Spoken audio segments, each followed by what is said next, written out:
So I want you to imagine that you are a disciple this week.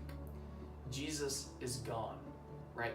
He's been gone for quite some time now. And before he left, he told you that he was going to be sending his Spirit.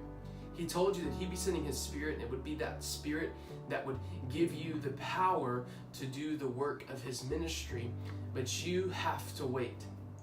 And so you're waiting, and you're waiting, and you're waiting. And the disciples, they're in the upper room, and they're waiting for something, and they don't know what, when suddenly something happens. And that something is, there's this violent rushing wind that comes into the room, and these tongues of fire that fall. And Luke is very intentional about telling us that the tongues of fire, they fall on each individual disciple. And that's not all that happens. After the tongues of fire fall, the disciples begin to speak, and they're not speaking in a tongue that they're familiar with. No, they're speaking in all of these different languages. And this is the time of Pentecost. And the time of Pentecost, there are Jews from all over the known world that are here in Jerusalem. They're from Croatia and Egypt and all over the world, and they're here celebrating Pentecost. And they hear, the Jews in the city, they hear this violent rushing wind. And so they run to the upper room, and suddenly they see these Galilean men. And they know they're Galilean based on the way they're dressed or whatever it may be, but they know that they're Galilean. But what they also know is that they're hearing the Galileans speak in their language. A Jew from Egypt, he hears Peter speaking, and Peter is speaking in a language that is understandable for this Egyptian. It's this miracle that happens. The Spirit is moving, but here is the ultimate result of what happens. Imagine, you're a disciple. You've been waiting. You know that when the Spirit comes, that God is going to move, and his work is going to go out into the world. And so Peter then begins to preach. I mean, imagine just being there, right? Imagine you're from Egypt, and you're a Jew, and you're hearing this Galilean preach, and when he preaches, you understand what he's saying, and what he's saying is the gospel. And this gospel is the first time you've ever heard it, but it's what you've been longing for as a Jew. It's the news that God is moving and working in the world, that the Messiah has come, and that everything is changing.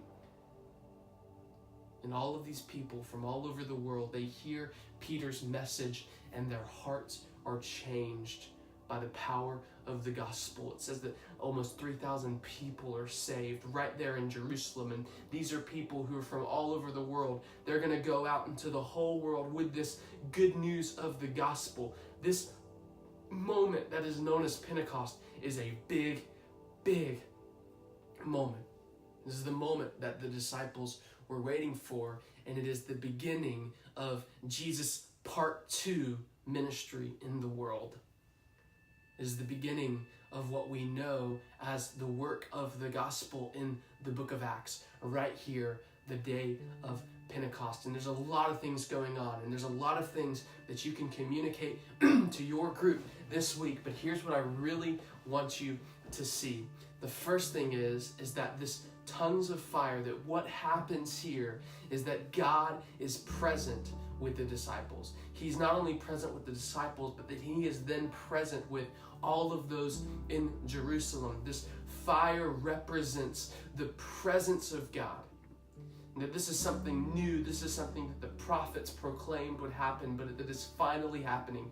That the temple, the place where heaven and earth meet, the place where God is present, is now each individual believer.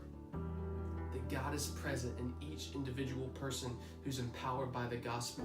The Spirit here is working and moving, and that is the presence of God. The second thing that I want you to see, and for your group to see, is that when the Spirit moves, lives are changed by the gospel.